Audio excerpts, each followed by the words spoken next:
గుంటూరు తురకపాలెంలో కలకలం సృష్టిస్తున్న వరుస మరణాలపై కీలక విషయాలు వెల్లడించారు గుంటూరు డిఎంహెచ్ఓ విజయలక్ష్మి.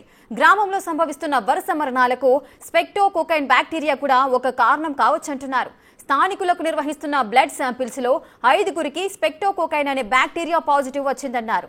అయితే ఇది అంత ప్రమాదమేమీ కాదని, స్టార్టింగ్ స్టేజ్ లో గుర్తిస్తే పెద్ద ప్రమాదమేమీ ఉండదంటున్నారు. ఒకవేళ ఈ బ్యాక్టీరియా సోకితే 6 వారాలు చికిత్స అందించి నయం చేయవచ్చంటున్న గుంటూరు డిఎంహెచ్ఓతో మా ప్రతినిధి Sai face to face. CM Chandrababu ఆదేశాలతో 2 రోజుల పాటు ప్రతి ఇంట్లో కూడా వైద్య పరీక్షలు నిర్వహించడంతో పాటు ప్రతి ఇంటి నుంచి కూడా వైద్యపరమైనటువంటి ఆరోగ్య సమస్యలు ఏవైతే ఉన్నాయో వాటిని గుర్తించేటటువంటి ప్రయత్నం వైద్య ఆరోగ్య శాఖ నేపథ్యంలో జరుగుతుంది. ప్రతి ఇంటి నుంచి కూడా బ్లడ్ శాంపిల్స్ను కూడా కలెక్ట్ చేస్తున్నారు. ప్రస్తుతం అసలు తురకపాలెంలో ఎలాంటి పరిస్థితి ఉంది, ఎలాంటి వైద్య పరీక్షలు అందుతున్నాయి, ప్రతి ఒక్క ఇంట్లో జరుగుతున్నటువంటి సర్వే ఏంటనేది తెలుసుకునేటటువంటి ప్రయత్నం చేద్దాం. మనతో పాటు గుంటూరు డిఎంహెచ్ఓ విజయలక్ష్మి ఉన్నారు, ఆమెతో మాట్లాడదాం.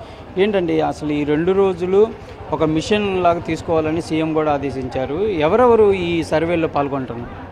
మనకు ఈ తురకపాలెంలో మనకు నిన్నటి నుంచి సీఎం గారి ఆదేశాల మేరకు ఇక్కడ ఉన్న పాపులేషన్ ఎంటైర్ పాపులేషన్ని హెల్త్ ప్రొఫైల్ తయారు చేయమన్నారు. అందులో భాగంగా మేము ఒక 50 టీమ్స్ MLHPB, LT, తర్వాత లోకల్ సెక్రటరీ వాళ్ళతోటి టీమ్స్ ఫామ్ చేసి ప్రతి ఇంటిలోనూ 18 సంవత్సరాలు దాటిన వాళ్ళ ప్రతి ఒక్కరికి 41 పారామీటర్స్ తోటి రక్త నమూనాలు తీసుకొని ఇన్వెస్టిగేట్ చేయటం జరుగుతుంది. అదేవిధంగా మనకి సర్వేలెన్స్ టీమ్ 14 టీమ్స్ ఉన్నాయి. ఇంటింటికి వెళ్ళి ఎవరైనా మిస్ అయ్యారేమో అంటే ముందు మేము మెడికల్ క్యాంప్ పెట్టినప్పుడు సర్వే చేస్తూ వాళ్ళు సిమ్టమాటిక్ వాళ్ళని ఇక్కడ పిలిపించడం జరిగింది. ఇప్పుడు అలాగంటే ఇంటికి రాని వాళ్ళు ఎవరైనా ఉంటే ఆ సర్వే టీమ్స్ మాకు ఇన్ఫామ్ చేసినామంటేనే ఒక టీమ్ వెళ్ళి అక్కడ ఇంట్లోనే శాంపుల్స్ కలెక్ట్ చేసుకొని తీసుకొస్తున్నారు.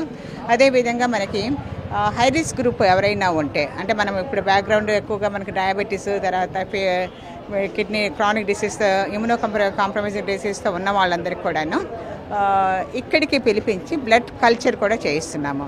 సో ఇప్పటి వరకు మనము 62 శాంపుల్స్ తీయటం జరిగింది.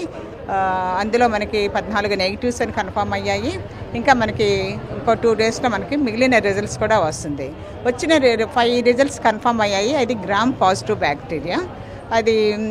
సో ఇందులో మనము ప్రజలు అంటే భయపడాల్సిన పని లేదు. మొత్తం ఏంటి ఏం పాజిటివ్ వచ్చింది మేడం వాళ్ళకి? ఓకే, స్ట్రెప్టోకోకై పాజిటివ్ వచ్చింది. సో మనము ప్రతి ఒక్కళ్ళు ఇంటికి కూడాను ఇక్కడ వాటరు తర్వాత భోజనం కూడాను ఇక్కడ కాకుండా సో ఈ ఏమిటి రూట్ కాజ్ ఏంటో తెలిసే వరకు కూడాను మొత్తం కలెక్టర్ గారు ఇక్కడ ఈ వాటరు ఫుడ్ కూడా ఊరి ప్రజలందరికీ సప్లై చేస్తున్నారు. సో ఎటువంటి ఇది ఉన్నా కూడాను ప్రాబ్లం ఉన్నా కూడాను ఇక్కడ మనకు జీజీహెచ్ టీమ్ తర్వాత ఎయిమ్స్ నుంచి మెడికల్ టీమ్ ఎక్స్పర్ట్ టీమ్ ఇక్కడికి వచ్చి ఉన్నారు. అందరూ కూడాను టామ్ ద్వారా తర్వాత మైక్ అనౌన్స్మెంట్ ద్వారా హెల్త్ అవేర్నెస్ ఎడ్యుకేషన్ ఇవ్వడం జరుగుతుంది. అలాగే ఇక్కడికి వచ్చిన ప్రతి ఒక్కరికి కూడాను ఎవరికైనా బాగాలేనప్పుడు వాలంటీర్గా వచ్చి ఇక్కడ అవకాశాన్ని ఉపయోగించుకోవాలనేసి కోరుకుంటున్నాము. సో ఈ బ్యాక్టీరియా సుమోడోలి అనే బ్యాక్టీరియా గత మొదటి రోజు నుంచి కొంత ప్రచారం జరుగుతుంది. అదేంటి ఇప్పుడు వచ్చింది ఏంటి, ఈ రెండింటి మధ్య ఏమైనా డిఫరెన్స్ ఉందా, అసలు ఏం జరుగుతుంది అంటే చాలామందికి ఇక్కడ అసలు ఏం జరుగుతుందనే తెలియదు. ప్రజలేమో ఏం లేదనే విధంగా వాళ్ళ ఫీల్డ్లో వాళ్ళు ఉన్నారు. ఇప్పుడు జరుగుతున్న పరీక్షల్లో కొన్ని రకాల ఇవి బయటపడుతున్నాయి. అసలు ఏంటి ఇక్కడ సూడోమోనాసిస్ అన్నది మనకి ఒక ప్రైవేట్ హాస్పిటల్లో ఒక డాక్టర్ గారు ఇక్కడ ఇలా ఇన్వెస్టిగేట్ చేస్తున్నది ఫోటోలు చూసి ఆయన ఇన్ఫామ్ చేయడం జరిగింది. ఈ ఊరి నుంచి ఒకతను నా దగ్గరకు వచ్చారు, మా బ్లడ్ కల్చర్లో అది కన్ఫర్మ్డ్ కేసు అని. సో మేము ఆ రూట్లో కూడా ఇన్వెస్టిగేట్ చేయడానికి ఈ బ్లడ్ కల్చర్స్ అనేది తీసుకోవడం జరుగుతుంది. ఇప్పుడు మాకు ఇలా ఫీవరు తర్వాత బ్యాక్గ్రౌండ్ డయాబెటీస్ ఉన్న వాళ్ళందరినీ ఈ 2000 మంది 2500 మంది ఇక్కడ ఊరు ప్రజల పాపులేషన్. సో వీళ్ళలో మనం సిమ్టమాటిక్ వాళ్ళందరినీ కూడా కల్చర్ చేయడం జరిగింది. కానీ మనకి ఎక్కడ కూడా ఈ సూడోమోనాసిస్ అన్న దానిది కన్ఫర్మేషన్ రాలేదు ఇప్పటి వరకు. ప్రైవేట్ హాస్పిటల్లో ఇంకో కేసు ఒకటి మనకి కన్ఫర్మ్డ్ కేసు వచ్చింది. తర్వాత మొత్తం 6 కేసులు సస్పెక్టెడ్ కేసెస్ మనకి జీజీహెచ్లో మనము ఇక్కడ ఈ ఊరి నుంచి సస్పెక్టెడ్ కేసులు 4 పంపించడం జరిగింది. ప్రధానంగా ఇప్పుడు మీరు చెప్తున్నటువంటి బ్యాక్టీరియానా అది వైరస్ మేడం? బ్యాక్టీరియా అది ఎట్లా బ్యాక్టీరియా అది ఎట్లా ఫామ్ అవుతుంది? ఇది గ్రామ్ నెగిటివ్ బ్యాక్టీరియా అండి. ఇది మామూలుగా మనకి సాయిల్లో ఉంటుంది, కంటామినేటెడ్ సాయిల్ కానీ లేకపోతే వాటర్లో ఉంటుంది. ఇక్కడున్న వాటర్ శాంపిల్స్ కూడాను ఆర్డబ్ల్యూఎస్ వాళ్ళు, తర్వాత మెడికల్ హెల్త్ వాళ్ళు, డిపార్ట్మెంట్ వాళ్ళు శాంపిల్స్ కలెక్ట్ చేయటం జరిగింది.